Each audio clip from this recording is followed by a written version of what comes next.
السلام عليكم ورحمة الله وبركاته. صباح الخير لو بتشوفوا الفيديو الصبح، ومساء الخير لو بتشوفوا الفيديو بالليل. آه النهاردة يوم جديد كده، يا رب ان شاء الله يبقى خير يعني، ويعدي على خير كده ويرزقنا الخير اللي فيه كله. هبدأ كده سريعا ان انا اظبط المطبخ، وبعدين اعمل فطار في السريع كده عشان احنا صايمين، وهعمل حاجة سريعة. بس هرتب المطبخ الاول عشان ابقى شغالة كده وانا مرتاحة نفسيا ونفسيتي مظبوطة. انا يعني غسلت المواعين دي كده بالصابون، باقي بس ان انا اغسلهم بالمية وارصهم، وابدأ على طول اشتغل في الاكل.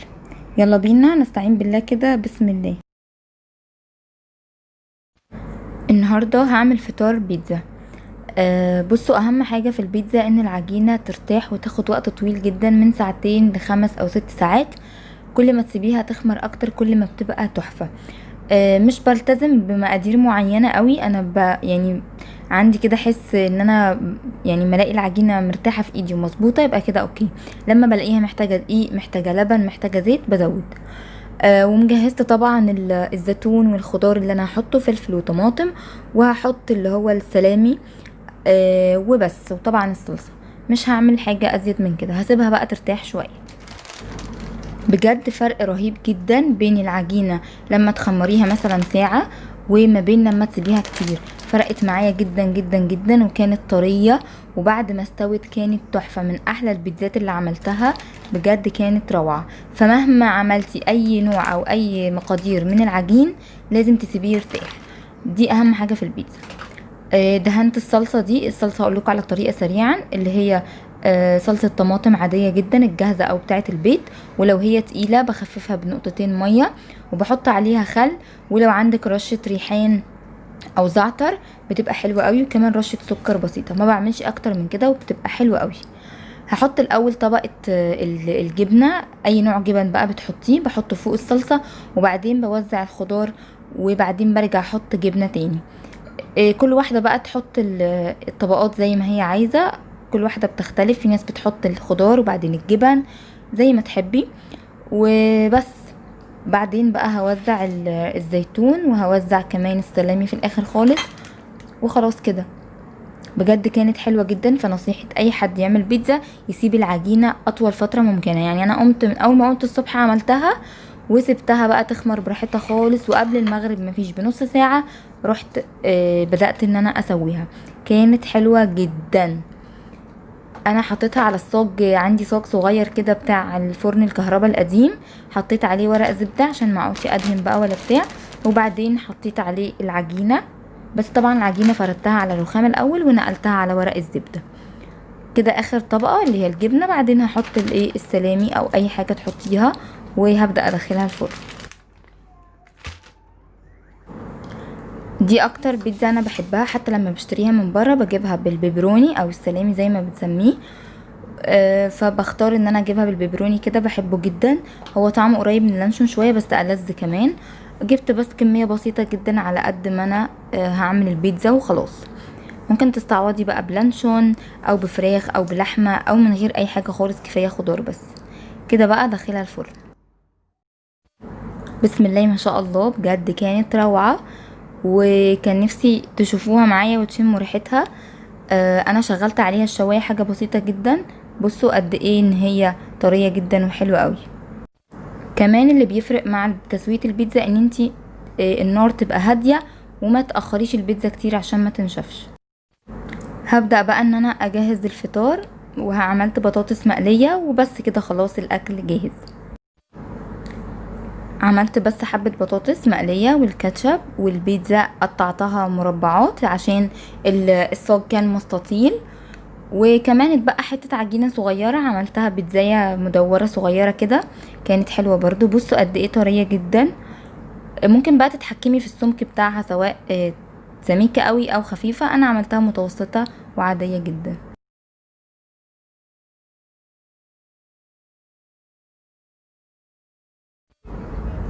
النهاردة بقى تاني يوم، حبينا نغير جو ونطلع البحر. ده تقريبا اول خروجه لينا. بجد كنت حاسه ان انا اتخنقت واول ما خرجت ويعني ورحت كده مكان فاضي اللي هو الشط وكده، كاني مخنوقه واول مره اتنفس، اول مره اشم هوا. بجد الخروجه غيرت من مودي جدا جدا. رغم ان الجو كان حر شويه. شايفين هناك البحر على بعد شويه كده، قريب جدا من المصيف بتاع مصر، بس الفرق ان مفيش هنا شماسي وكراسي وكده. يعني الناس بتجيب حاجتها، والناس كانت ملتزمة تماما بالتباعد، يعني ما كناش لازقين في بعض. هو يبان هنا قريبين، لكن كل واحد كان قاعد بعيد عن التاني تماما، وكل الناس كانت مبسوطة، واللي كان بيشوي واللي كان بيعمل سمك، وفي ناس كانت بتعمل بقى شاي على الفحم. بصراحة كانت مناظر الأطفال كده وعمالة تصرخ بقى، والأولاد يا عيني زي اللي كانوا في سجن وخرجوا. كان المنظر ممتع جدا، والبحر كان جميل. احنا طبعا لفينا على كذا شط عشان نلاقي شط هادي وما فيهوش زحمة، على ما لقينا الحمد لله شط هادي ورحنا على طول. بس هما ساعتين كده ولا حاجة والدنيا بدأت تليل. طبعا نخرج في وقت يكون الجو حلو عشان الحرارة بتبقى عالية قوي. صباح الخير، النهاردة يوم جديد بقى. قلت اعرفكم اني اخد افكار كده للغدا زي بقية الفيديوهات. انا بس قمت بسرعة كده عملت سندوتش سريع وشاي، وبعدين بعمل الغدا. تعالوا اوريكم هعمل الغدا من الاكلات اللي بحبها جدا جدا جدا. يلا قبل ما افتح الغطا حذروا فزروا هي ايه. انا عامه بحب الاكل اللي هو الحرش جدا، البتنجان والبطاطس والحاجات دي، وكمان شوربه العدس. هعمل شوربه عدس. اللي مش عارف، طبعا بنحط العدس بنغسله كويس جدا وننقعه وبنحطه مع بصل وجزر وبطاطس وطماطم، من كل حاجه حبه واحده يعني. وفي ناس بتحط توم، بس انا بعمل طشه التوم في الاخر بتبقى حلوه قوي زي طشه الملوخيه كده. هسيبهم بقى يغلوا دلوقتي. نسيت حطيت كمان كرفس من اللي انا مفرزاه. لو عندك كرفس حطي. مش عارفه بقى في ناس بتحط حاجه تانية ولا لا، وفي ناس بتعملها بالكريمه، بس انا ما جربتهاش قبل كده بالكريمه. بناكلها ازاي؟ بناكلها مثلا مع بطاطس مقليه او بتنجان مقلي، او واساسي طبعا معاهم اللي هو العيش المحمص. بقطع عيش وبحمصه سواء في الفرن او في القلايه او في الزيت وبس، وبتبقى حلوه جدا جدا. طبعا هوريكم بنعمل الشعريه معاها ازاي. في ناس بتعملش شعريه، بس انا بحمر شعريه وبحطها معاها بعد ما اضربها في الخلاط. هوريكم برضو الخطوه دي ان شاء الله. وادي فكره سهله جدا وسريعه للغدا للناس اللي محتاره زي كده بالظبط. انا كنت محتاره اعمل ايه، فقلت بقى عملت شوربه عدس من زمان وعندي كل المكونات، فقلت لازم اعملها الحمد لله يعني. بصوا لما بدات تغلي بتطلع كده ايه اللي هو الوش الابيض او الريم الابيض ده بيبقى من العدس، فلازم نشيله عشان ما يعملش طعم وحش او ريحه في الاكل. فبنشيله كده عادي زي ما بنعمل الريم بتاع الشوربه كده، وبنرميه عادي خالص. دلوقتي هبدا اجهز الشعريه. حطيت مكعب زبده او ممكن سمنه او زيت زي ما تحبي. هحط كميه شعريه بسيطه جدا، وهبدا ان انا احمرهم في القلايه. بس طبعا خلي بالي عليهم واقلبهم كل شويه عشان ما يتحرقوش. فايده الشعريه بقى انها بتتقل الشوربه شويه وبتكون مشبعه اكتر، لان الشوربه لوحدها مش مشبعه. فممكن تحطي الشعريه وممكن تستغني عنها تماما، بس انا متعوده اكلها في بيتنا بالشعريه وبحب اعملها بالشعريه.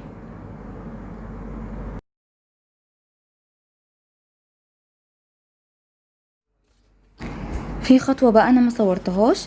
بعد لما الشوربه استوت كويس رحت ضربتها بالهاند بلندر كده مكانها في الحله. في ناس بتضربها في الخلاط، وبعدين زودتها ميه سخنه او شوربه، بس انا ما كانش عندي شوربه. حطيت عليها ميه سخنه، وحطيت بقى التوابل ملح وفلفل وكزبره وكمون، واللي بيحب يحط مرقه ماجي او اي مرقه. بس كده دي كانت التوابل اللي بحطها عليها، ما بحطش اكتر من كده. وبدوقها بقى لو محتاجه حاجه زياده بحط عليها، وبعدين بقلبها وهقلبها بقى بالتوابل دي كويس. وهبدأ بقى احط عليها الشعرية اللي انا كنت بحمرها. كنت بعمل الاتنين في نفس الوقت عشان ما اضيعش وقت يعني. هحط بقى الشعرية كلها دلوقتي، بتعمل بقى صوت حلو قوي كده هحطها بقى بالسمنة او بالزبدة اللي كانت فيها برضو بتدي طعم لطيف. وهسيبها بقى كمان تاخد شوية غلوة يا دوب على قد سوى الشعرية. انتوا عارفين الشعرية مش بتغيب خالص، يعني ممكن 10 دقايق او اقل كمان وخلاص تبقى كده استوت تماما. وهغطي عليها. اثناء بقى ما سبت الشعرية تستوي حطيت برضو مكعب زبدة او حتة سمنة، وهبشر عليها هبشر عليها كده فصين توم او فص واحد، وهحمره زي بتاع الملوخية بالظبط، بس طبعا ما بحطش هنا كزبرة ولا حاجة.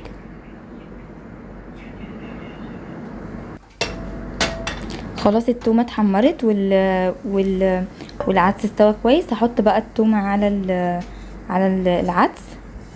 بصراحة الريحة كانت تجنن وكان لذيذ جدا جدا جدا. جربوه بالطريقة دي بجد هيعجبكم قوي. وممكن كمان تعملوه من غير شعرية كمقبلات جنب اي اكل او في اي عزومة عادي جدا. المطاعم بره بتقدمه كمقبلات مع الاكل.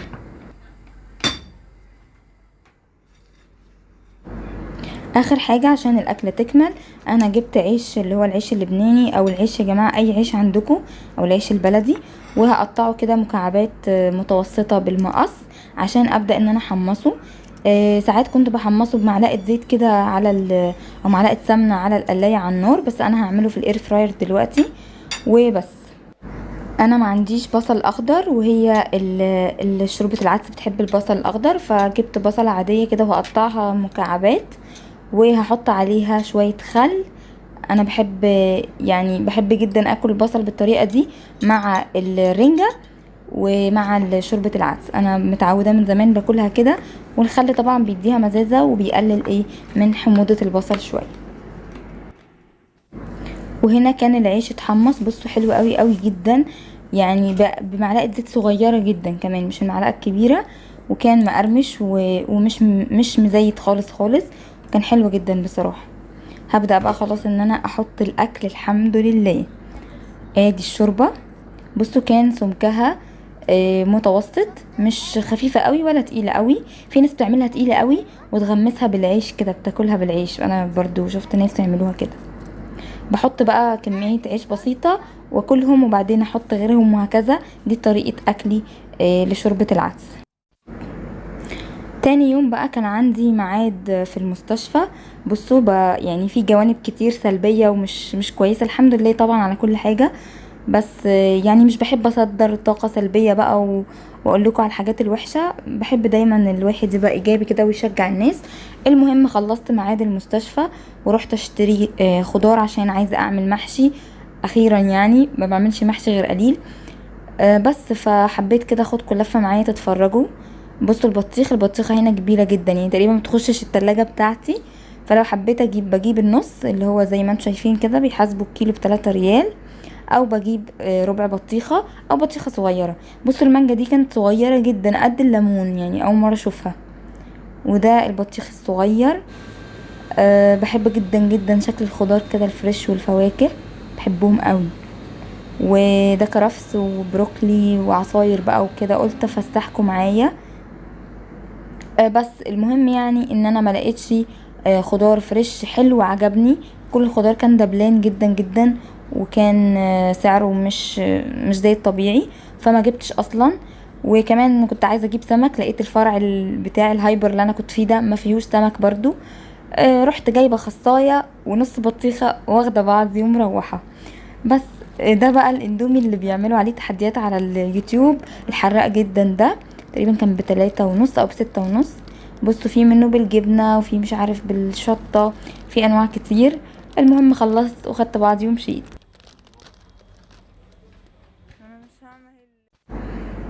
وهنا بقى حبيت اوريكم التحفة الفنية دي. تخيلوا ده ايه؟ ده طاجن بامية باللحمة الضاني. انا في العادي ما بحبش قوي اللحوم مع الطواجن، سواء بسله او بطاطس او كده، بحط حاجات بسيطه جدا بس يا دوب تدي نكهه كده. فبحب احط الدهنه بتاع الضاني وحتت لحمه صغيره كده وقرنين فلفل على الوش، وكانت روعه طبعا مع البتنجان اللي بالدقه.